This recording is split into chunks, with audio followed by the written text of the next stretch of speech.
Hey, what's up, folks? Welcome back to On Texas Football, and welcome back to the Winning Drive. I'm lifetime Longhorn Rod Babers, pleased to be joined by a fellow lifetime Longhorn, the young prodigy C.J. Vogel, and Coach Shipley is out. He's got some stuff going on, but he'll be back with us next week. But in his place, we do have the newest member of the On Texas Football family, my good friend and esteemed colleague, the one and only Jeff Howe, will be joining us for the Winning Drive. So Jeff Howe obviously stepping in as a great replacement. Nobody can obviously replace Coach, but we love to have our man Jeff Howe in here. Same team from the live stream actually that we had last night. And Jeff, you're putting because you did you do coffee and football this morning? Yeah, Bobby's using me like Schloss used Ruger Riojas this year. You need me to start, you need me to be the Friday guy, the Sunday guy, bullpen, one inning to get you a win on Sunday. Whatever you need. Hey. You need me to do that one inning to get you a win on Tuesday, I'll do it. It don't matter. Hey, man, that's a great – I love that. You know what? And that's what makes you an all-star caliber player for us, brother. That's why we're glad we brought you on. No doubt about that. I like to think what Marwin Gonzalez was to the 2017 Astros, I am to on Texas football. So go Stros. All right, anytime you get some Stros reference out there. Well, CJ's a Rangers fan, so anytime I can get my bad. I'll take Sorry about that, CJ. Didn't want to disrespect you like that. All right. Whatever you guys want to get into, of course, we can dive into that topic. You guys know how it works. Throw out your questions, your comments. We'll try to address as many of them as we can. Super chats jump to the front of the line, and you can interrupt the show at any time. Just throw out a super chat. We'll talk some recruiting, of course, because I know it's top of mind for all the Longhorn fans out there. We'll talk about the latest buzz, all right, among Longhorn fans, talking about some of these top prospects they had on campus and who the Longhorns may be looking at to bring in other editions of this 2026 class. So we'll get Jeff's thoughts and CJ's thoughts about that. There are a couple of items and topics that I want to hit. Matt Miller, who's one of our favorite draft analysts out there for ESPN, and Jordan Reed, who's also does a good job. They put out their basically top 5 players for the upcoming 2026 draft. Obviously way too early. They put out top 5 players at every position, and there are a lot of Longhorns, of course, listed and getting some love there. So I want to get into that listing a little bit, and we'll also dive into a few other topics on the show. I know it was revealed that on Third and Longhorn, we got a chance to interview Sark. So that was fantastic. That was great. I'll give you an early kind of a preview. All right, early preview of my favorite part of the interview. All right, sorry. And I'm a football-oriented guy. Everybody else wants to talk about personal stuff. I'm like, man, let's talk some X's and O's on this show. I brought the X's and O's questions to Sark, and Sark was awesome. He was more than forthcoming, and so we'll get into that a little bit too on the show and everything you guys want to talk about as well. But first, I feel like, guys, we'll get into Stevie Lee because Stevie Lee is coming up with us, coming up here in just a few moments. We'll get into Stevie Lee and talk about some of the big buzz about this class. I'm glad we got Stevie coming on. Is about D-line. It's like D-line right now is kind of the big buzz, or maybe the theme right now that seems to be building for this 2026 class. And of course, you just got the edge commitment from Richard Wesley. But man, when I look at it, interior D linemen, since we got Stevie Lee coming on, I feel like, how many do they have already committed? 3 interior D linemen? Yeah, 3 and now an edge. And you guys just said they're not done with the interior D line as well. You guys think they're gonna get another one? And if it starts, if it's an embarrassment of riches and multiple high-level elite interior D linemen want to come, y'all think they may just take whoever wants to come in like that? And we got to go start back and looking. I mean, I want to know how often Texas has taken that many interior D linemen in recent recruiting, and we've seen it in the transfer portal recently with Sark. This shows you about the emphasis and the priority of that position recently. And I gave some NFL numbers about it. I actually talked about, and Jeff, you remember we talked about this on the podcast and even Football Theory. I've long been saying it's a premium position now. Like it's become the D tackle position has become a premium position. We'll give you some of those numbers later, but I think I don't know. It seems like that's being reflected in this latest recruiting class for the Longhorns. So just seems like D line, but even interior D line. We're going to do some research and find out once it's all said and done if they end up stacking more than 3, and 4 D tackles, interior D linemen in one class. How often that's happened? Yeah, this you were saying that, Rod, and I had like a PTSD flashback that I thought I had repressed from the Charlie Strong and Tom Herman era, but it resurfaced. You remember that 2016 class? Charlie Strong loaded up on defensive linemen. Like that was George Elliott, Marcel Southall, DeAndre Christmas. Now the problem was I think you took too many of the wrong type of guy. And then on top of that, Tom Herman ended up running most of those guys out of the program. So it was you had kind of the right idea, but it wasn't the execution. You didn't make it all the way to the finish line with the execution. CJ, I think that's the difference. I think Kenny Baker, PK, Sark, they're loading up and they're remaking that room, but they're doing it with the right guys to the point that if you end up in a situation where Kendall Graville, even though you got 3 in the boat right now, if Kendall Graville, James Johnson, and Damari Simeon all want to come to Texas, that's crazy. I don't see how you turn any of those guys down. That's crazy. Yeah, I don't know how you do. And again, we've talked about Texas casting a wide net nationwide. You got a guy from Louisiana. You go to Mississippi, Alabama. Obviously, they're in on Kendall Graville and Trenton Henderson out of Florida. James Johnson down out of Miami. Damari Simeon, up there in New Jersey as well. They're going nationwide last year. I mean, Justice Terry, Georgia, Josiah Sharma, California, all over the place. And, it's kind of tough. And it's going to be interesting how they work these numbers because you got 3 in the fold right now, but you're looking at 3 guys who are all really talented. Talking about Damari Simeon, Kendall Graville, and James Johnson. That's a tough decision for what Texas is coming up against. I know we talked about it a few weeks ago after that June 6th official visit weekend when Texas added Dylan Berryman and Corey Wells, and we said, all right, they got a good base. You feel safe with the floor of this class. Now, how high are they able to go with it? Well, evidently, it turns out they can go very high with this class.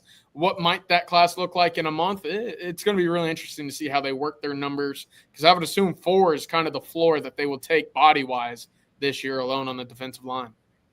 Okay. All right. Before we get to Stevie, is there any other news that Longhorn fans should be made aware of obviously in the recruiting landscape for as it relates to Texas? Yeah, a couple of tidbits after this morning's news break. Of course, Monday is the first day since all of the official visits have come and gone. Folks are looking towards decisions now. 2 dates have been set in stone. The first, we'll start with Samari Matthews out of Huff, North Carolina, deciding July 11th. That's going to be between South Carolina. Miami's in the mix. Texas feels good. And then, of course, the day after, Caden Prothrow, the tight end out of Bowden, Georgia. That's between Texas, Alabama, Georgia, Florida, a number of really talented schools for one of the top tight ends in the country. He's going July 12th. So back-to-back days of decisions. That's going to continue what is going to be a rampant 20 days on the recruiting trail. And then Trenton Henderson, who's deciding July 2nd out of Pensacola, Florida. The borderline 5-star edge rusher was on campus this past weekend. He's got a final 3 of Texas, Florida, and Georgia. And stop me if you've heard those trio after a recruit this year. That seems to be where all of the battles are this year. It's funny how it's no longer Oklahoma. It's no longer A&M. Those battles will still remain every now and then. But for the most part, Texas is fighting Oregon, Ohio State, Georgia, and Florida for just about every recruit in the cycle this year. Yeah. No, it makes sense because, Jeff, I don't know what you've labeled it, but you've talked about the big boy recruiting and getting into those types of recruiting battles. Texas isn't afraid to do it, as you talked about. And those are high risk, high reward situations and scenarios for Texas, and they just got a huge one, obviously, with Richard Wesley. Okay, so we'll get to some more recruiting discussion. Thank you for that nugget, CJ. We'll get to that and get to your questions. Just keep those coming. But first, as we do each and every Monday, we are happy and proud to bring on my former teammate, lifetime Longhorn, Stevie Lee, courtesy of our good friends over at Hardgrove Roofing, hardgroveroofing.com. If you have any concerns or questions regarding your own roof, don't try to do it yourself. That's not not a DIY project. All right, leave that to professionals. The professionals over at Hard Grove Roofing, hardgroveroofing.com. Reach out to them at 512-645-3202. Offices all over Texas, Louisiana, and Arkansas, but they are the most pro burnt orange roofing company out there. And of course, they have a great partnership with our good friend, lifetime Longhorn Stevie Lee as well. And they are good people. He can attest to that, and we can as well. hardgroveroofing.com. Right now, reach out to them. They're actually offering a free roof inspection, 512-645-3202. So thank you to our friends at Hard Grove Roofing, hardgroveroofing.com. Stevie, what's going on, brother? How was your weekend? Weekend was great, man. Weekend was great. It was short, but it was great. It's always too short. I mean, that's just that's how it works. But it's interesting. We were just talking about this. I don't know, this emphasis now and this almost dedication and commitment in terms of roster construction to making sure you build the defensive line the right way. And you are a defensive tackle, but I don't know. I feel like now we appreciate D tackles more. Period. Overall, I think now we see the importance. And maybe they've always, of course, been important, but now they're paid like it. And well, even at the college and the pro level, I gave this stat yesterday. In the 2025 NFL year, there are now 8 interior defensive linemen with salary cap hits of more than $20 million. There are only 2 of those in 2020. So it's escalating fast. If they have these really, talented defensive linemen, versatile enough to be able to play the run on early downs and then also be able to rush the passer on later downs. 4 interior defensive linemen, I believe, were selected in the top 21 picks in the draft, 5 in the first round. It seems to me now that everybody gets it. What does it feel like now that you like, hey, oh, y'all just started to want to pay us like what we're worth? They always been worth a lot. Trust me, I played with some great ones. I played with you. I played with Tubbs. I played with Casey Hampton, Sean Rogers. I mean, so why now are we now becoming so enlightened about the importance of D tackles? What is it about this modern era of football where they now want to pay us? It's always been important, man, and I'm so happy that you are finally coming around to it. DBs, DBs. That's why they call it secondary. Oh,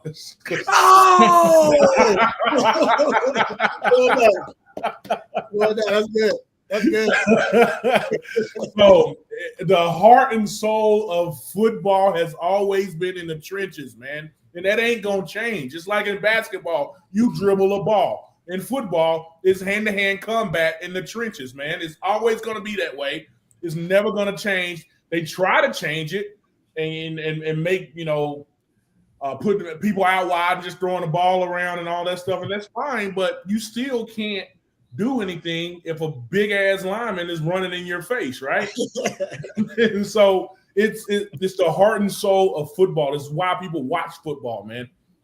But so I'm really happy. I'm sitting here watching Bobby and Gary talk about the defensive line recruiting 2 days ago. But I'm looking at the highlight that I guess Matthew put up, and these highlights are awesome. I'm really excited about what's coming in at Texas, man.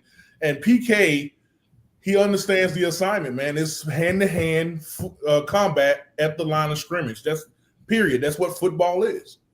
Yep.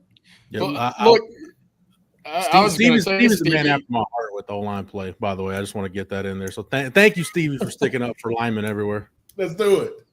Look, if Ndamukong Suh was in the social media era, this conversation would have been had about 8-9 years ago. Instead, obviously, you're sitting there saying, whoa, this guy actually wrecked games as well as anybody in the world from the DT spot. But, folks just didn't see it if they weren't in the Big 12 world at the time. I mean, you look back at recent champions, Vita Vea, a PK product from Washington. Chris Jones has obviously made it big time with the Chiefs, and Aaron Donald doing what he did during the Rams run. It makes sense. And now it's a true adaptation across all of football. Texas is getting to that point now, obviously. Six defensive linemen drafted over the last 3 years. Stevie, did you ever think Texas would be called DLU by recruits? Yes, because that happened this weekend. No. So, like Rob was saying, man, we had a real big run of just big men coming through, and I'm not just talking about. I mean, we're talking about D line now, but we've had big offensive linemen come throughout the years, And then there were some you guys hit on it a little bit earlier in the Tom Herman and the Charlie Strong days. You know, we recruited heavily, but Jeff, I think you said that some of them didn't make it to the finish line. Yes, but yeah, I don't know, man. It's. I think that for I can go on and on, but the pro sport, they starting to realize that, you know, they're taking a little bit of money from the running backs and putting it in the D lineman room now. You know, and I've seen that. I haven't really had a chance to talk to anybody about it, but the investment of longevity and long-term success in your team is going to the defensive line and offensive line, just big man and big man. So, yeah. Also, I think something that a long discussion, I think we've talked about it for a while. Jeff, I've talked with you about it. I don't know if I've ever talked to you about it, Stevie or CJ, but there's always been discussions about where the best D linemen are, like in the country, right? Where do you find the best D linemen? It look like is some of it is in Louisiana. Yes, go ahead. No, go and take it. No, go ahead. It's in Louisiana. Obviously Texas. You just build that wall around Texas, and I'm hearing some stuff out of Florida, right? But that's always been, man. That's been ever since, you know, I was being recruited 20 years ago. So, oh wait, was it 25 years ago? Hey, speak on it. Tell the truth. Tell the truth. And stay yeah. So it's always been around. It's just I really, really am happy that they're putting an emphasis on these guys, because that's the heart and soul of a defense and an offense is the line. Yeah, I'm glad you mentioned that, Rod, because I want to do a dive on how many defensive linemen from the state of Texas have won national championships recently, because I feel like it's not many. You know, we've talked about that Georgia, Florida, you know, Alabama, Mississippi, Louisiana. You know, that area produces a ton, right? They're different animals down there. We talked about Georgia and Alabama basically, you know, holding on to all of these guys and going on runs. Look, there hasn't been a Texas school in national championship away from TCU, and we saw how ran through they got in that game. Now, a lot of Alabama's big defensive linemen, they were from Texas. A lot of OU's big defensive linemen are from Texas too. So Texas still holds the crown of big defensive and offensive linemen coming out of for recruits. It does, but look at I'm with CJ getting over the hump. Yeah, but if you're looking at per capita though, and you're looking at like considering population, it's SEC country. It's just like you said, it's LA, it's Louisiana, it's Georgia, it's Mississippi, Alabama. It's that little stretch. Texas is part of it, but for Texas, like I said, it's too damn big. Texas is huge. You pulling out metro area. You can't pay attention to all of Texas. It's too damn big. It's like 3 states in Texas. East Texas. But Rod, you pulling out all the stats classes that you took with Dr. Cleveland. So you're diving deep into the numbers now, man. So don't do that. It's just all out of Texas, man. Texas and Louisiana, that's where we're coming from. I don't think Texas has many defensive linemen from the in-state to begin with, right? It's Alex January, and then gets pretty thin after that. That's why he's going to all those places what CJ's talking about. So that's why I agree with the philosophy. It's like go where like I said, there have been several studies that have been done, but most of them point to per capita, the SEC states, or where even North Carolina's thrown in there now. The Carolinas, their edge rushers are different. Yeah, if you're looking for just D lineman, period, like that's where Texas does everything. Quarterback, you can find everything in Texas. It's so damn big. It's like 3 states. You can find everything in Texas. But if you're looking for a specific, like, you know what I mean? Like when you look for quarterbacks, you go, I mean, it's California, Texas, your best quarterbacks come from those states. People talk about skill positions and like speedy wide receivers and stuff. Texas has a lot of really good wide receivers.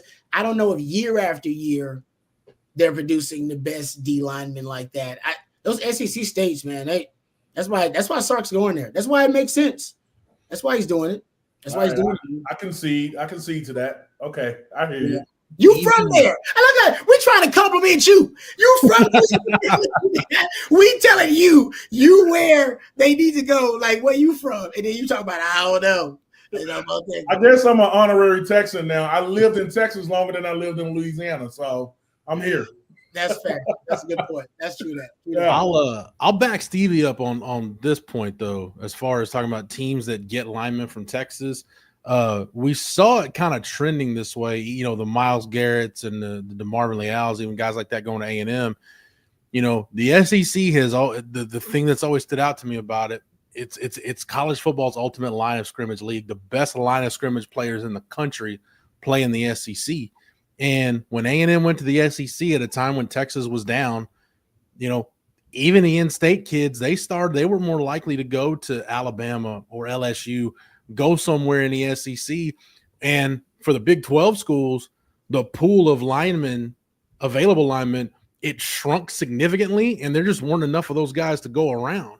So I think Texas has helped itself with the in-state guys by now being a part of that SEC footprint. But I go back to something, and Rod, I don't know if Sark mentioned this on Third and Longhorn. I don't want to give away too much about what's on that show that's now pretty highly anticipated. It's getting out there on social media now that it's coming. But, you know, Texas going to the SEC, Sark said it at the Touchdown Club of Houston Luncheon in May.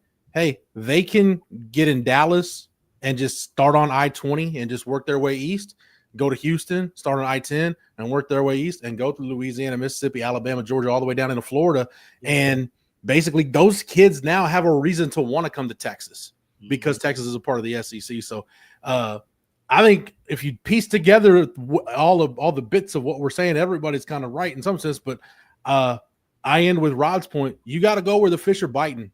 And if there's more big, agile, uber athletic big men in Mississippi, Alabama, Georgia, Florida, in the deep South, then go get you some from there. Mm-hmm. Yeah. Thanks, man. I told y'all I'm not always wrong. I'm not all the way wrong. Not all the way wrong. Yeah, I like that. Yeah, no doubt. All right, Stevie. We won't keep you too long. We can keep you all day. We always have a good time when you come on. So appreciate the time and can't wait till next Monday. But have a great rest of the week, bro. Absolutely, man. Hook 'em. All right, hook 'em. Thanks, Stevie. Lifetime Longhorn Stevie Lee, my former teammate, good friend, and courtesy of our good friends at Hartgrove Roofing, hartgroveroofing.com. Reach out to them today. If you have any concerns regarding your roof, don't try to DIY that thing. Leave it to the professionals at Hartgrove Roofing. We really appreciate their ongoing support of Orange Texas football and sponsoring the winning drive. All right, let's get. I think it was Marco in the chat would want to know from Stevie if Hargrove Roofing can put a temporary roof over DKR for some of those September games. Yeah, for the UTEP game, and there's gonna be some in there where it's a little steamy.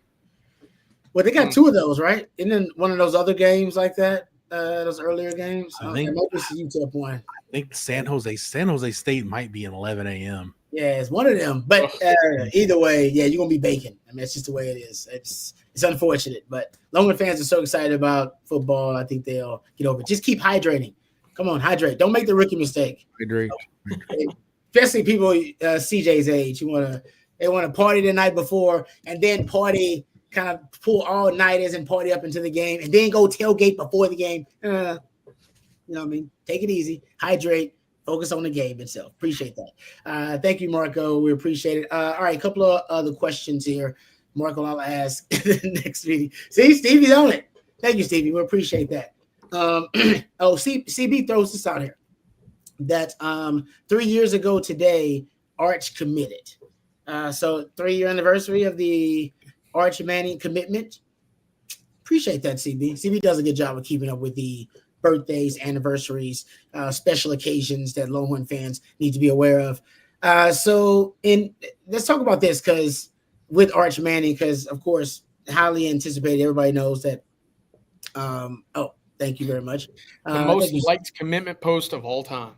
Yeah. I mean, he's not. Has he posted anything else on social media other than NIL deals?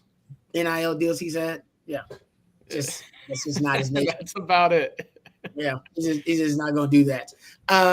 But is it possible that he lives up to the massive expectations that we have for this young man?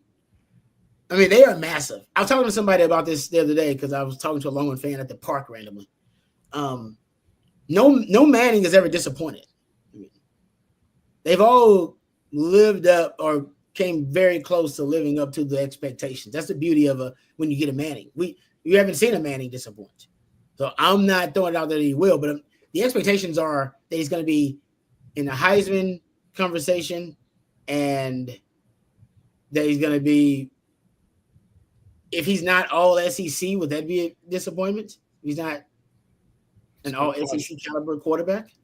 Like the way the narrative is working out is that he's going to be one of the top quarterbacks in the country. So it would stand to believe he's going to be first team all SEC, right? Will he be first team all SEC at the SEC media days? Will they vote him first team all SEC? I don't think so, and this may be foolish on my part, or any of them.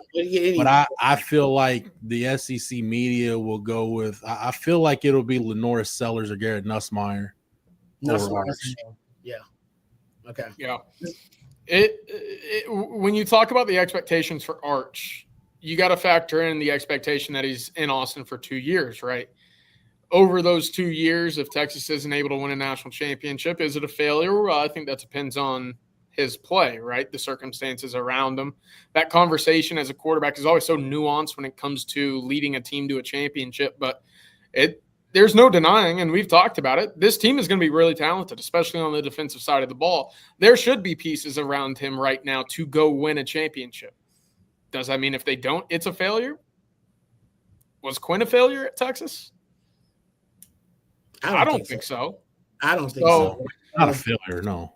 Yeah. For Arch, I know that the standards are going to be, pretty high, pretty unattainable to some, in my opinion. The other thing is obviously you get that conversation of Quinn had to almost bake the cake where Arch is stepping in and all he has to do is kind of sprinkle on some icing and sprinkles, and you got a pretty good looking cake, right? Uh-oh. Point being, I don't think failure is a conversation that Arch is going to be having, but I also think that, look, he doesn't have to do a whole lot to be a pretty good quarterback for Texas. They got good pieces around him. They got a great defense with him too. I think after year one, this is an all-conference kid, and by year two, if he sticks around for two, Heisman's probably, or that invitation to New York could be the floor for him going into year two, based off of everything that we've heard behind the scenes. Yeah. There will be a group of people that unless Arch is perfect, he will not fulfill their expectations. And I'd like to believe that's a very, very, very small minority group of football fans that, when he throws an interception, see, he can't go number one of those. Like, we know it's coming. I think what's interesting, Rod, to something you mentioned, it's got my wheels turning. Arch could be in New York as a Heisman finalist and not be first team all SEC, because you could have multiple SEC quarterbacks that are in New York.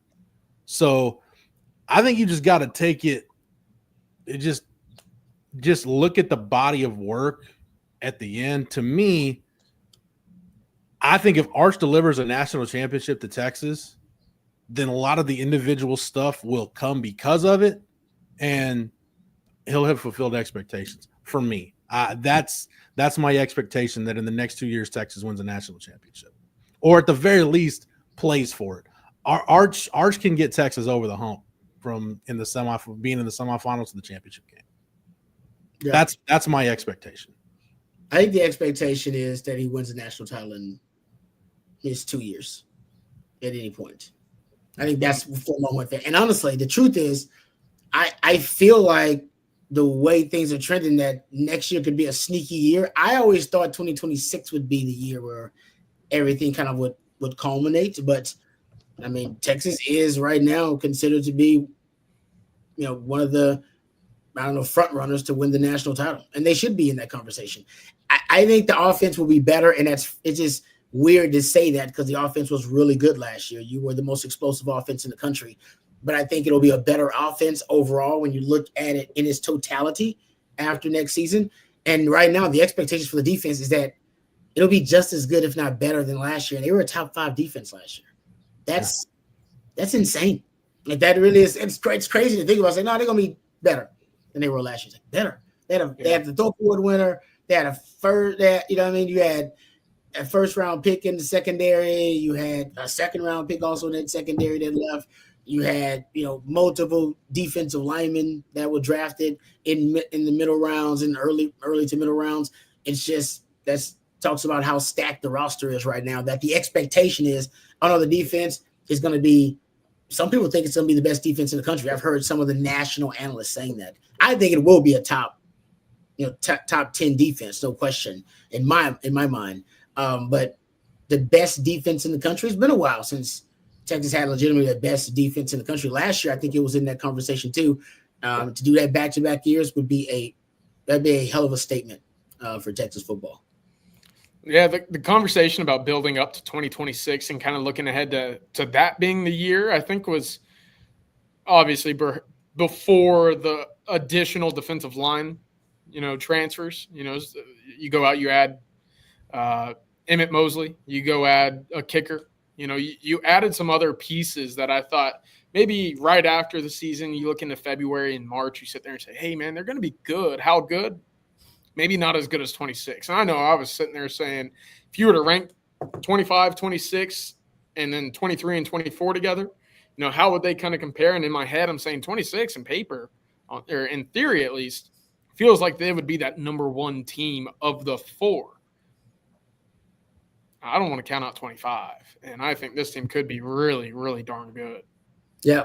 I saw somebody in the chat now, and for the interest of full disclosure, I haven't seen it or heard it, but apparently Josh Pate threw out a scenario where, hey, what if it's 3-2 Texas playing 5-0 Oklahoma in Red River? All right. What if it's 5-0 Texas against 5-0 Oklahoma in Red River? And on that, when that game is two undefeated teams, it's probably going to be two top 5 teams, at least two top 10 teams. Man, if Arch balls out in the Cotton Bowl and Texas, puts the boot to OU South End again, that's the kind of performance that can vault you to a Heisman season. So yeah, you can look at it any different way, but I'm not selling short what Texas can be in 2025, especially because I think that first game against Ohio State, it's going to win or lose. It's going to give you a really good baseline for where you can grow. All your flaws are going to be exposed, and you got 3 non-conference games to get everything right before a bye week, and then you jump into conference play with Florida. But even if Texas goes to Columbus and loses, I think the committee has shown Texas isn't going to be punished for that. It's not going to be held against them that they went to Columbus and played Ohio State, that they scheduled that game. They'll get more credit for scheduling that game than they'll be dinged for losing it. Yeah. No, if they were to lose. Yeah. If they were to lose. No, that's a good point. All right. Thank you, CB. We appreciate the acknowledgement of the 3-year anniversary of Arch's commitment. Let's thank another sponsor before we move on. Let's thank our friends over at Von Lane. I know a lot of you out there have to get around the great state of Texas, get to the major cities in the state of Texas, whether you're trying to get to DFW or you're trying to get to Austin or you're trying to get to Houston, maybe trying to get to San Antonio, and it can be a bit of a toss-up, right? Do you deal with the airport chaos and hope your flight isn't delayed, or do you brace yourself for hours behind the wheel trying to take that drive and dealing with traffic and road rage and hours of lost productivity? Well, there's a third option, and it's better in each and every way. It's our friends over at Von Lane. You arrive at a luxury hotel terminal, no TSA lines, no long-term parking lots, just a seamless boarding experience that takes minutes, not hours. You settle into a plush leather seat, a hot towel, pillow, and blanket are at arm's reach. Your attendant offers complimentary snacks, beverages, and on select trips, a full meal if you need it. And if you need to relax, you can lean back and enjoy the ride. And if you want to stay productive, there's high-speed Wi-Fi and power at every seat. And while you're unplugging or powering through, the Von Lane team will be monitoring traffic in real time, using smarter routes and efficient detours to keep your trip smooth and on schedule. And now is the perfect time to plan your fall travel. Booking is open through September. So whether you're headed to a college football game, like a lot of you will be, or a weekend getaway or a business trip that needs to be done right, Von Lane makes the journey part of the reward. Von Lane serves Austin, Dallas, Houston, Fort Worth, and San Antonio, and in the Southeast, Atlanta, Nashville, and Memphis as well. And if you visit vonlane.com, that's VONLANE.com, you can use the code OTF25 and you'll save $20 on your first ride with our friends at Vaughn Lane. I've taken it several times, so I can't use the code, but you can. I've taken it to Houston to visit family. I've taken it to DFW on business. I love it. My wife has taken it several times with her girlfriends on different trips. The Vaughn Lane is the only way to travel in the state of Texas. So visit vaughnlane.com. Use the code OTF25 to save $20 off that first ride. That's Vaughn Lane Elevated Regional Bus Transportation. All right, let's hit a couple of questions, and then we'll dive into the Matt Miller, Jordan Reed draft analysis for the 2026 prospects, top 5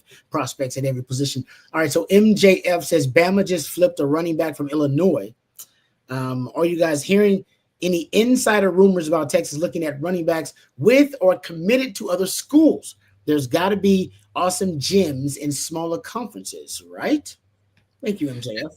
Yeah, it's a good question. I don't know if I've ever seen this, but in the last week, Alabama's now flipped recruits from Iowa State, Illinois, and Rutgers. Not really the Alabama that I've known throughout my entire life, but hey, gyms are at smaller conferences, at smaller schools all the time. So we'll see if that works out for Alabama this cycle. But yes, they did flip a running back from Illinois earlier today. Does that mean anything for Xavier Crowell? Personally, I don't think so. Alabama only took a Keelan Dare last year out of Mississippi.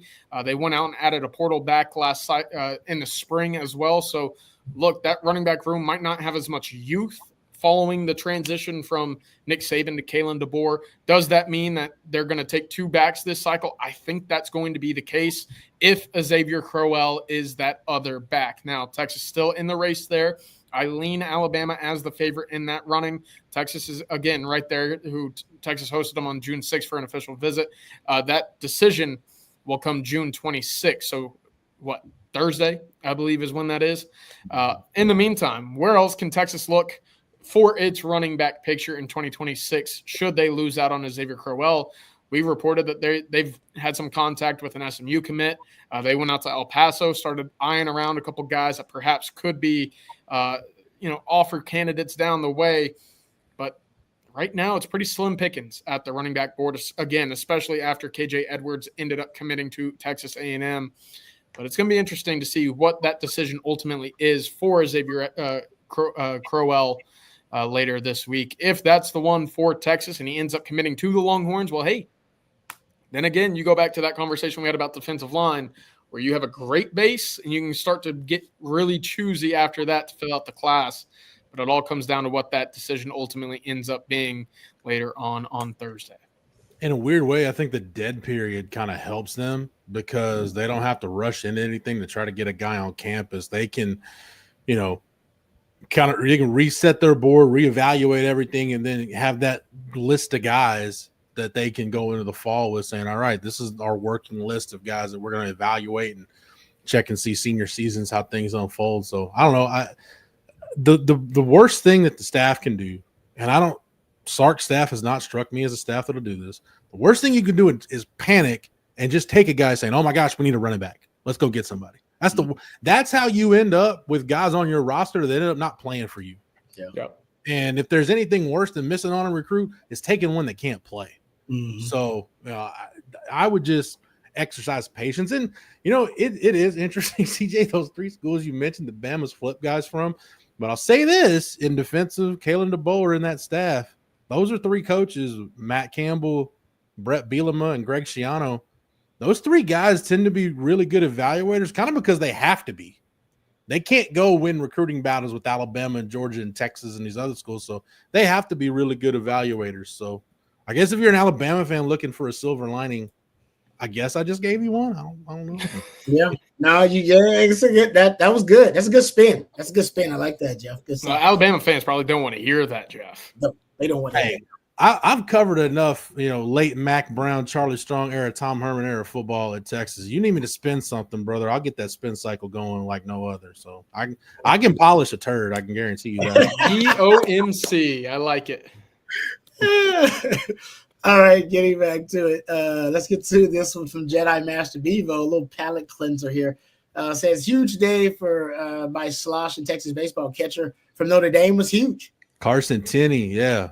CJ, I don't know. I haven't looked at any updated portal rankings. Maybe the top guy in the portal, period, when you look at what he does at the plate and then as a catcher. I mean, talking about a guy that hit almost 350, 17 homers, 53 RBI, and had an OPS over 1,200. I mean, that's a guy that steps on campus. He goes right in the heart of your order. Yeah, there's no doubt about it. And you're getting that at a position that, you know, I know Texas has had a great run of catchers recently. It's hard to find a catcher that puts up numbers like this. And there's a reason why he's in the conversation for the Buster Posey award this fall, which went to, or it was between Rylan Galvan, obviously Carson Tenney, and Bodine over at Coastal Carolina. Those are the three best catchers in the entire country. One departs, and you just fill the shoes with one of the other three. So that's a pretty good situation to be in if you're Jim Schlossnagle, Max Wiener as well. It always certainly helps to have a great backstop for a good pitching staff. But I don't think that there's been a bigger addition this portal cycle for Texas baseball than what they just added with Carson Tenney. No, and I think knowing the commitment that it probably took to get him. I mean, they were in the mix for Henry Ford, the first baseman from Virginia, who is headed to Tennessee unless some Major League Baseball team that drafts him goes over slot to get him. Eric Becker, who the shortstop from Virginia, who actually just made it official that he's headed back to Virginia. That broke yesterday that was going to happen. But they, knowing the financial commitments and the resources they're devoting to the portal to turn this roster over, they're about as all in on 2026 as you could be with this roster, because you're going to have quite a few, one and done type guys on this roster. All right. Thank you for the question. Let's get to another one here from Christopher. Says, have we missed the boat with Lamar Brown? It's actually a pretty good question, and I know he has a decision coming up the first week of July as well. Texas felt really good following its official visit June 6th. Of course, that was then expected to be followed up with an unofficial visit back to Austin June 18th, 19th. Unfortunately, he didn't make that decision. That middle of June official visit to Texas A&M basically sidelined any additional opportunity for him to return to Austin. A&M, the perceived front runner for Lamar Brown, A&M's playing the game pretty well this recruiting cycle as well. But LSU, again, June 20th, this past weekend, also a thorn in the side of the Longhorns in this recruitment. He's from Baton Rouge. Obviously, that's the home of LSU right now. I kind of peg it to be A&M 1, Texas 2A, LSU 2B right now. We'll see if that decision is pushed back. But look, I tell you what, defensive lineman recruiting is not hurting at the University of Texas right now. So while it might not include Lamar Brown, it's certainly going to rival that of just about anybody in the country when it comes to the 26th defensive line haul for the University of Texas. And look, CJ, you said it, Jerry said it. He's going to commit somewhere July 10th. If Texas still wants to be in it on Lamar Brown, they can continue recruiting him, because that one's not going to be done probably till the ink is dry on the paperwork in December. Okay. Yeah. One of those. Not shut down like the Wesley recruitment. 100% shutting it down. Even if there isn't enough. Yeah. All right. That's what you want to hear. All right. Getting back to a couple of questions here. How about this one from Jack? Says, is DJ Lagway going to take out some bitterness and try to teach us a lesson for not recruiting him? Hey, Cade Klubnik tried it last year. Right from Austin, came into Austin for the playoff game. Texas handled its business. We'll see if the Longhorns are able to go to Gainesville in the swamp and handle business against Lagway. But I would think, Jeff, just for just about anybody in the state of Texas, a highly prioritized, profiled quarterback, football player, whatever it is, and the home state doesn't recruit you, and then the other big programs in the state don't recruit you, you'll probably hold some animosity. You should. I feel like that's going to be a trendy pick, a trendy upset pick, is the national pundits picking Texas to go to Florida, to go to Gainesville and be upset by Florida. Take a second look at Florida's schedule, because before you play Texas, I mean, you open up with LIU, then you got South Florida at home. You're at LSU, at Miami, then a bye week when you play Texas. You could either be battle tested or you could be beat to hell by the time that game gets there if you're Florida. So I get it, but I'm not just going to automatically put Texas on upset alert. I mean, it's Gainesville. Like, that game has your attention regardless of how good Florida is in a given year. You're going down there to Ben Hill Griffin Stadium to play the Gators. You know it's going to be a fight. But man, I don't know what that roster could look like, guys, by the time they get to October 4th. That's two tough ass games, LSU and Miami.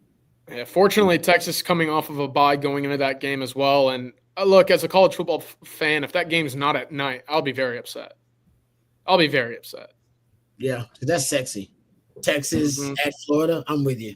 For old school and new school alike, like everybody, that's a sexy matchup.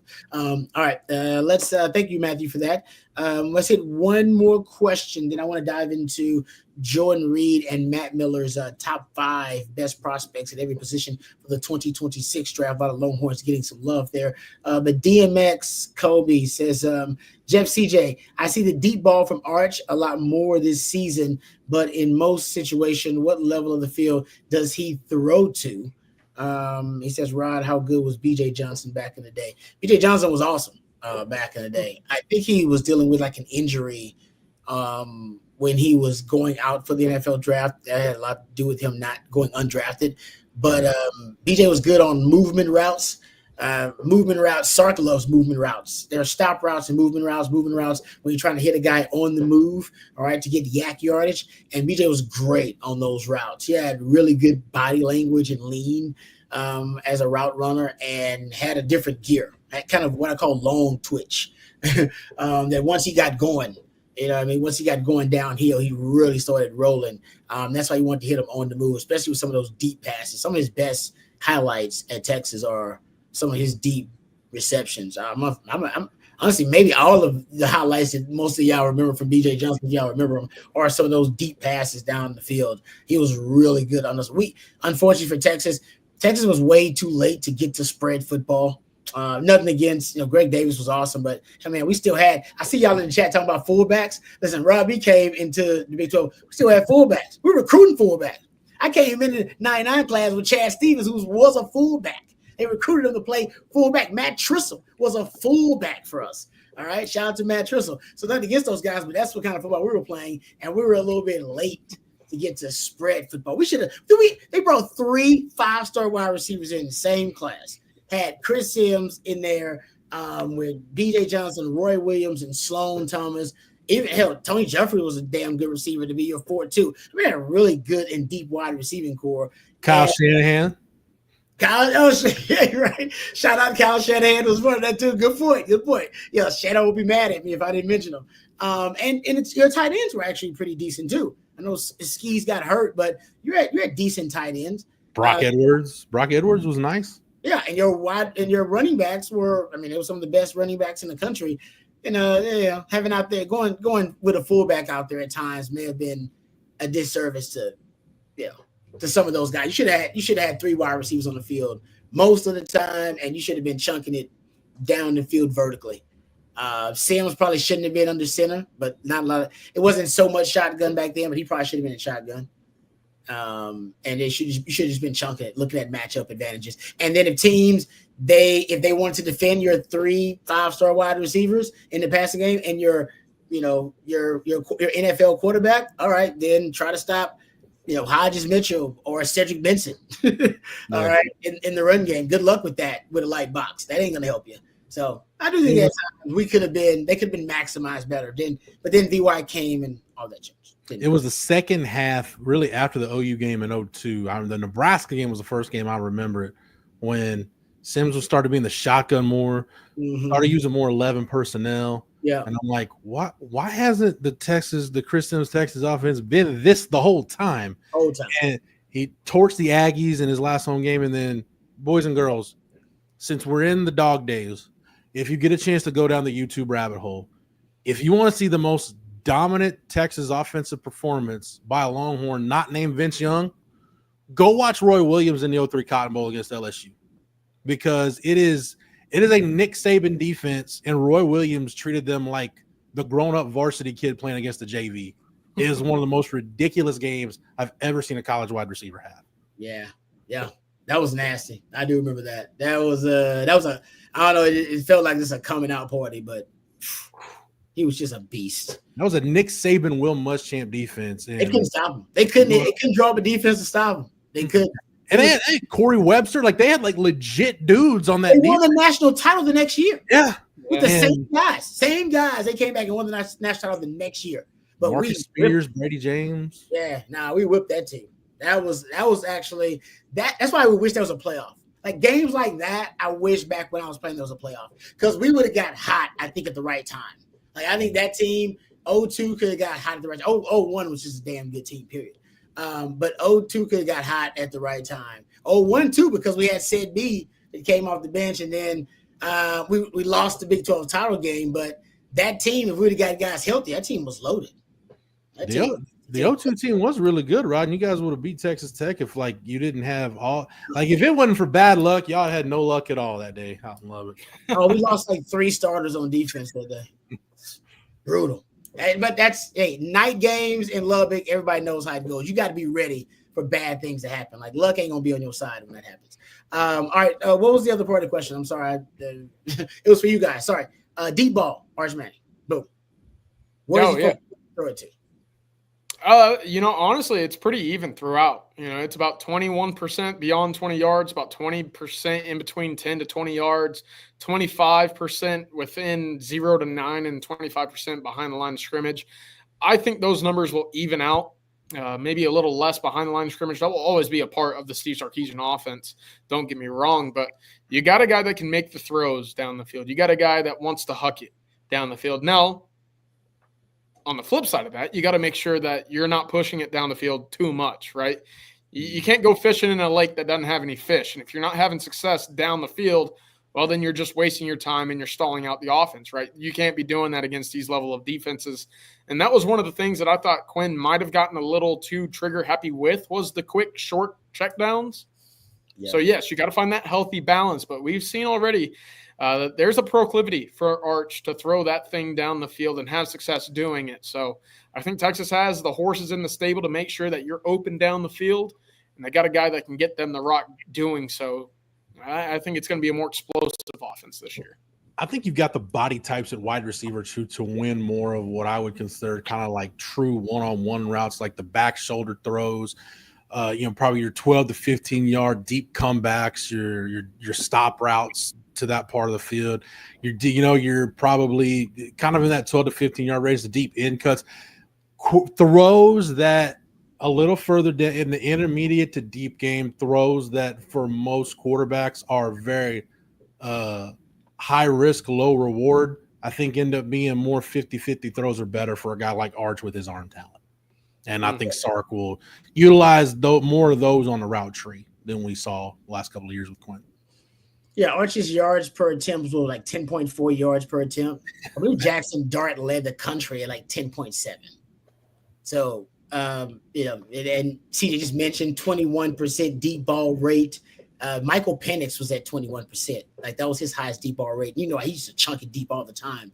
So I'm excited to see if those numbers, if they're sticky, right? If they hold from one year to the next. Because if so, that's going to be an exciting brand of football that we have not seen on the 40 acres. We haven't seen it. It actually may look closer to some of the offense when Sark first got here. Remember, he used to chunk it deep all the time, except you'll be connecting. You're just chunking it deep. You'll be connecting on those deep balls down the field. So that first offense in 2021, I had me screaming out, pulling my hair out, screaming, just like throw a slant, man. Hey, not that Oklahoma game, at least the first half of it. There, before Casey Thompson mangled his thumb, he maybe threw the deep ball better than I assumed he would. Thompson had a decent feel for the deep ball. I agree with that.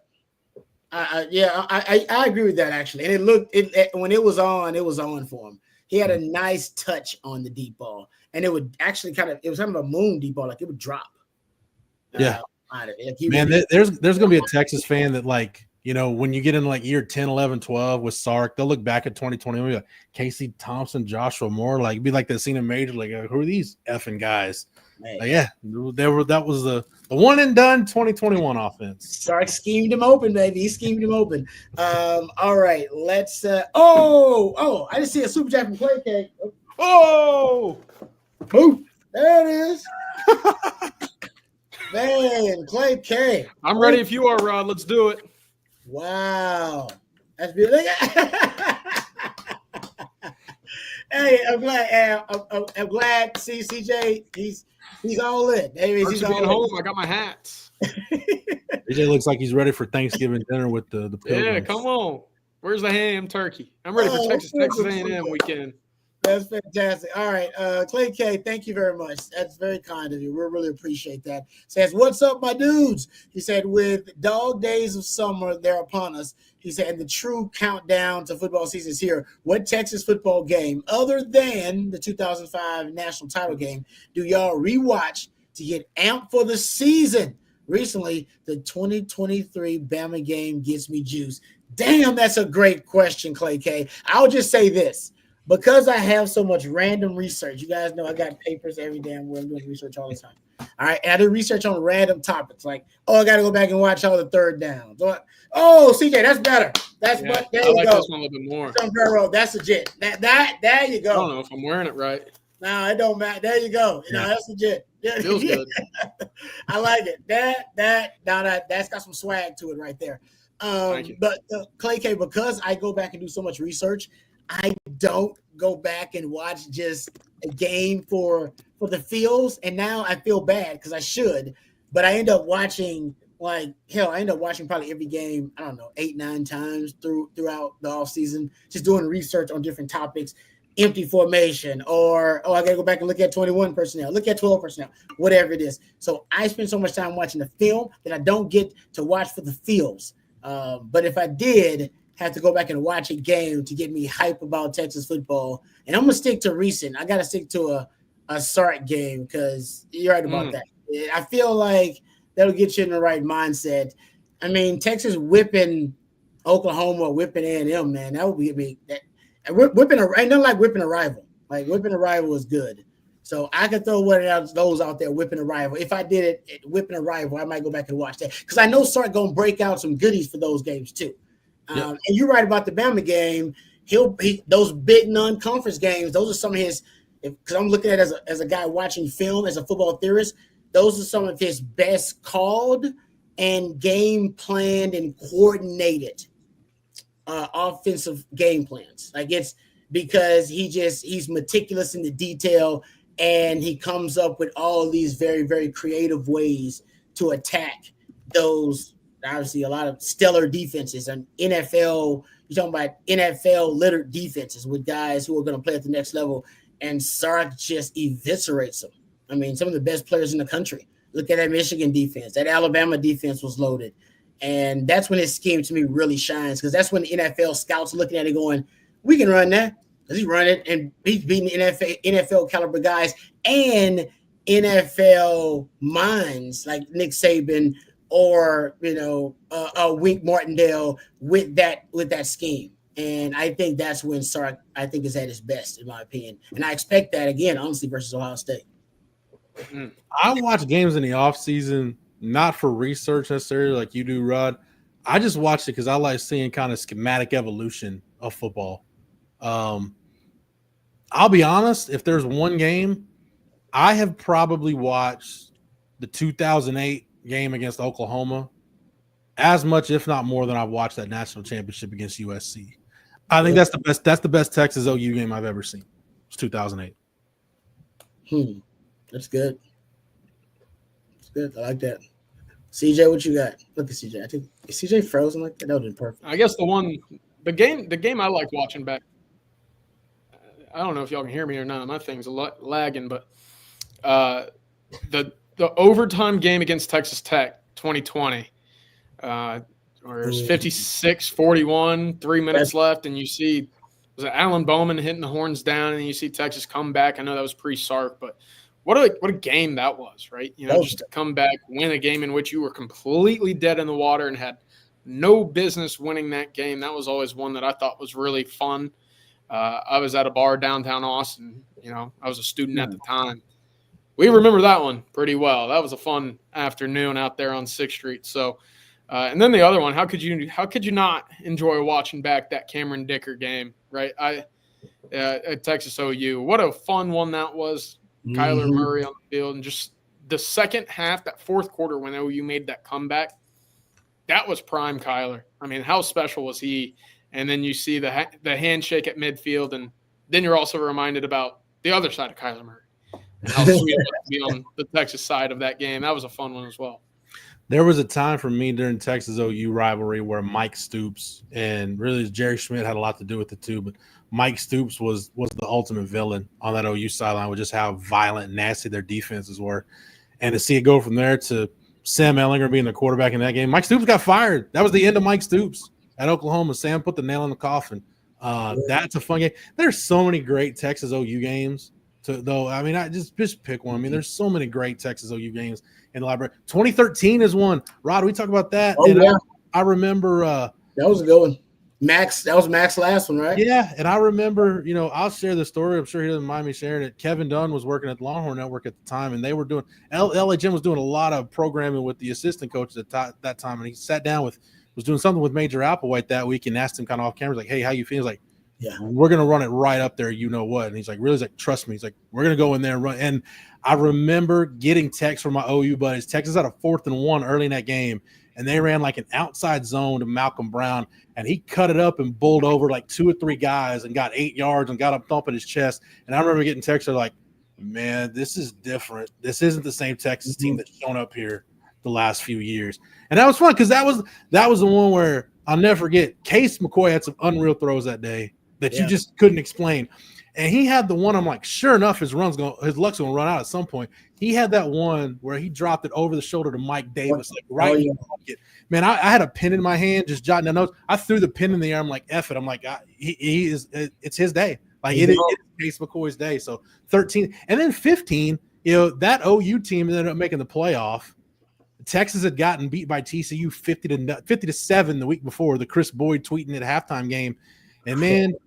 A healthy Hassan Ridgeway and Poona Ford, that defense shut OU down, and Gerard Hurd was the winning quarterback in that game, I think, throwing 5 passes.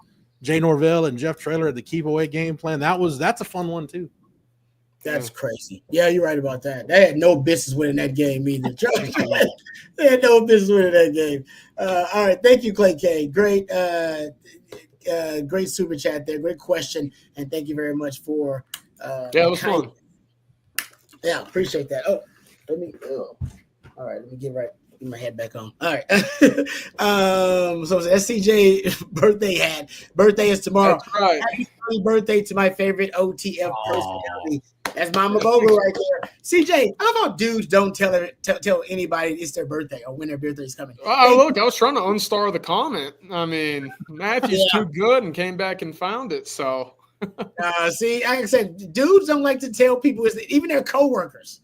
You work with CJ every day, didn't want to tell us his birthday. CJ, happy birthday in case I forget tomorrow. And well done, Matthew, finding that one as quickly as you did again. Yeah, happy birthday. And you'll be what? How old? 28? 28. Damn, you're getting old, actually. I know. I celebrated a birthday the day of a Longhorn game. It was the 2013 Kansas State game. That was the day that, again, John Medani and a couple folks had the same reaction. Why didn't you tell us it was your birthday? But that was the game that I was starving, and Rod pulled a chicken sandwich out of his bag, and that was my pregame meal, was a Chick-fil-A sandwich out of Rod's what we call that, Rod? That wasn't like a man Persia. That was like a computer bag. It was basically a man bag, but I said it was a computer bag. But you're right. But it was fresh, though. I had just got it from a tailgate, so it was good. It was still fresh. I still appreciate it. Chick-fil-A sandwich. 12 years later, Rod, I still appreciate the gesture. Hey, man, nobody forgets free Chick-fil-A. I mean, you remember that. All right, let's thank our friends over at Flat Creek Estate Winery before we move on here. We're getting close to the end of our live stream. We'll take a few more questions, but first, let's thank our friends at Flat Creek Estate Winery. Now, I've been telling you guys forever about the Super Texan and how it was one of the most awarded wines for our friends over at Flat Creek Estate Winery, and they kept winning so many awards, a lot of regional awards, and a lot of local awards for their Super Texan wine, which is one of the best wines I've ever had. Well, recently, they decided to take it national. They took it to the San Francisco Wine Festival, and they won the San Francisco Wine Award with a score of 98 out of 100 with their Super Texan. It was named the best top red blend in the country. It's not just the best red blend in Texas. Now it's the best red blend in the country. So I'm not going to say I told you so, but our friends at Flat Creek Estate Winery continue to make some of the best premium wines on the market, including the Super Texan. It's now available at your local Specs and your local HEBs across the state. I actually saw a display of the Flat Creek Estate wines at our local Central Market here in town. So it looks like the word is getting out about Flat Creek Estate Winery. They also are a gorgeous venue, have a gorgeous venue with barbecues and wine tastings every single weekend. It's perfect for a day date with your significant other or a weekend getaway with your significant other. That's Flat Creek Estate Winery, flatcreekestate.com. All right. Splendid Daddy says, oh, hell yeah, sombrero time. So boom, CJ, I think you got now a bit that when you get the right kind of super chat, you might go to the sombrero. Yeah, I might got to take this one back to Austin with me, huh? Yeah, I mean, I'm just saying. I mean, it looked like it fit too. It was pretty good. CB says, CJ, 2020 Tech game, Bijan nearly died. Yeah, we don't talk about that enough, but I remember when it looked like Bijan had. Now we can talk about it since it's so far removed from it. Like he broke his neck. Like I think we all said. Yeah, exactly. I was like, oh, something bad happened. And not only was he uninjured, but he just got up and just jogged off the field. And I remember Tom Herman said, like, he wasn't even going to let him play. He was like, no, he's not playing the next game. And they were like, he was cleared, but he's not playing. Yeah. He's like, he's not playing because I saw what I saw. All right. And what I saw, no human being should be not only not survived that, but definitely shouldn't have walked away. So even though he's cleared, he ain't playing. Well, we're gonna let him just rest up. Yeah. The only two human beings I've seen take a fall like that and not end up in a wheelchair are Bijan Robinson and Brock Lesnar. That's the list. That's the only two guys I've seen do that. And that's two of the freakiest athletic people walking the planet today. No, I think what happened, guys, you ever seen Men in Black? And those little times where the aliens have to reveal themselves. Yeah, that was one of the times Bijan was revealed that he's an alien, and boom, it was a Men in Black moment to me. That's what happened. Yeah, there's probably not a place on the earth that Bijan hates more than Lubbock and his 2 trips up there. That's true. I never thought about that. Damn. Yeah, he had to have hated it. Well, we hate it anyway, but then you're right. He's got some real bad experience. The only place I've been hit with debris in my entire time covering Texas is I got a water bottle to the back at Jones AT&T Stadium and decided, you know what? Whatever's going to happen on this field in the next 5 minutes, I don't want to be a part of it. And I took off. Oh, man. Hold up. Where was, you know what? I'm not even getting into that. I was going to mention something else about a great Longhorn. And I think something happened down in Lubbock bad with them. I believe it was Lubbock, but I'm not going there because I don't remember if it was in fact Lubbock. But those who know. Okay. On the 2020 Tech game though, and maybe I don't know. Maybe I'll just take one for the team and do it. Somebody needs to do an oral history of just the COVID season because there was so much just insane stuff that happened that year. Like it's a 6-hour OU game. It's hard to believe. Yeah, it's hard to believe they packed so much insanity into one football season, but somehow it happened. That was a bizarre time period for everybody. The COVID, just the COVID experience period. All right, let's get to. We got another super chat here from Daniel. Actually, Daniel, thank you very much for the super chat. He says, CJ, boom, I got your first drink on 6. See, Daniel's gonna meet you down there. I guess Daniel assumes he's gonna be down there with you. Come on, Daniel. I'm in. Thank you, Daniel. That's very kind of you. Yes, thank you very much. We appreciate that. Yes, and we love CJ. We appreciate him as well. And happy birthday to CJ. Everybody make sure tomorrow to in fact wish him happy birthday. Okay, can we get to real quick because we're almost done? Can we get to the Jordan Reed, Matt Miller draft rankings since I teased it like an hour ago. I never got to it. And get to this really quickly, and then we'll get ready to end the live stream after we take a couple of questions, Matthew. But Jordan Reed, who does draft analysis and for ESPN, and Matt Miller, who's one of our favorite great draft. Yeah, he's great. I mean, yeah, you know him, Jeff, and he's I'm not gonna say. I guess I can say he's a Longhorn fan. I mean, he does impartial stuff, but I feel like Matt is a Longhorn fan. Matt's a Longhorn fan. Don't let him tell you otherwise. Yes, he's a Longhorn. Yeah. Okay, so he along with Jordan Reed, so basically they're top 5 at every position, coming out in the 2026 NFL draft. Thank you very much, Matthew. There you can see the quarterbacks. No, they didn't mention Arch Manning because I think they want to try to be professional with this thing, and the belief is among the insiders that Arch Manning is going to be in for 2 years. But anything can happen. But they do say the player outside. Go back up though, Matthew. They say the player outside to watch though is John Mateer. I'm saying John Mateer, Oklahoma can be either be good or they can be disastrous. A lot of it is going to depend on how good John Mateer is. So Longhorn fans, keep that in mind. But let's go to the next to the running backs here, Matthew. Thank you very much. This is what I thought was interesting. Matt Miller, his top 5 running backs coming out for the draft. He's got Jeremiah Love at Notre Dame and C.J. Baxter second on this list. And then look at Jordan Reed. Shout out to Trey Weisner getting some love among his top 5 running backs coming out. You know, that would say basically that Penn State and Texas have among kind of the 2 best backfields in their opinion. They got, I mean, Notre Dame's obviously in that conversation too, but to have multiple guys that are in that conversation to have running backs drafted, you know, Texas, to me, you know, you may have an embarrassment of riches if CJ Baxter, or when CJ Baxter comes back healthy. I just love the fact that Texas is back to that point with running backs because I grew up with it that way. I was in, middle school when Ricky Williams came on the scene and Priest Holmes was the first kind of fantasy football superstar. I'm glad that Texas is at this point with the running back position. And I love that picture. That picture on the sideline of Bijan, Rojo, Brooks, Blue, Keelan Robinson. Basically, all the guys in that 2022 Texas running back room have gone on to get drafted. So I'm glad that Texas is the bar should be really high for Texas running backs, and the standard has been reestablished. Yeah, it was a pretty high bar. That's the highest I've seen for Trey Weisner on NFL draft boards as well. So, look, again, 1,000-yard rusher a year ago. If he's in the same boat as it is this year, then hey, see you, Trey. 3 and done, off to the NFL after 2,000-yard seasons. I don't think anybody would have had that predicted coming into his career. I'm with you on that, no doubt. At tight end, the Longhorns also get some love. Jack Injuries was listed among the top 5 in both Miller and Reed's top 5. He was number 2 tight end, the second best tight end coming out in the draft for Matt Miller, and he was the 4th best tight end coming out for Jordan Reed. So he could end up staying 2 years, or he could end up leaving. He's got multiple years of eligibility left, right, for the Longhorns. But I mean, if he has a great year, I guess that would be a good problem to have if he ends up leaving.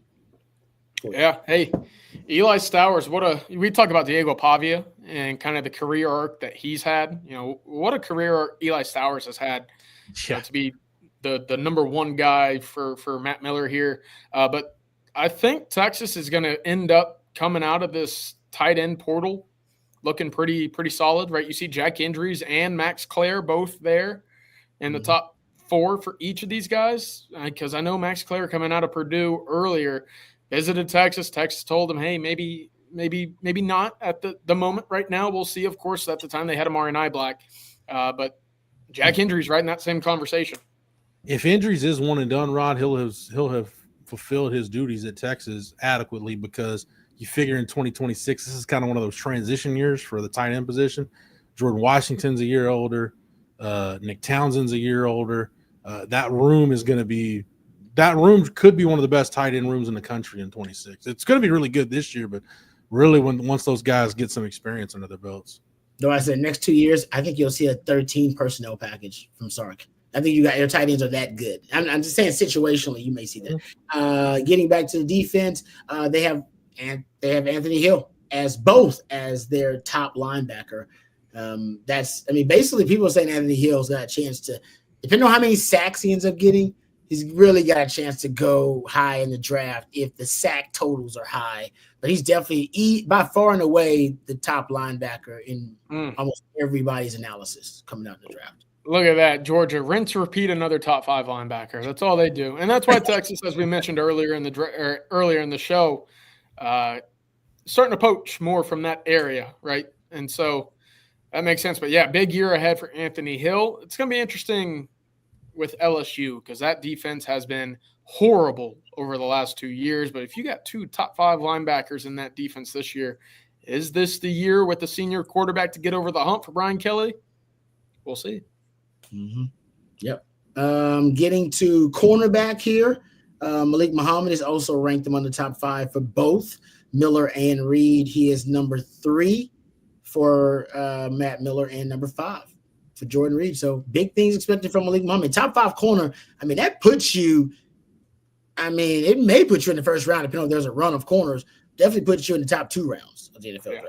No question. He may be the one guy that maybe Texas fans at large are down on or questioning that I'm really bullish on.